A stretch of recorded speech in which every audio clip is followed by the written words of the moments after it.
ได้ไปหาเพราะว่าอยากงานที่ทำบ่ได้ใจ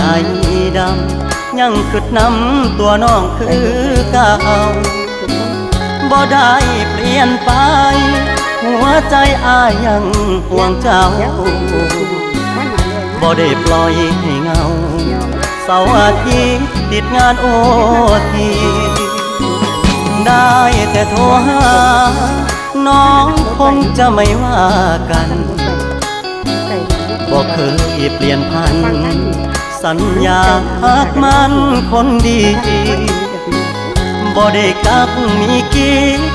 บ่ได้เลีกสัญญาที่มีย้อนงานยุ่งอีลีคนดีอย่าเครียดอายเด้อขอหาสุมือเจ้ามาคือน้อยใจ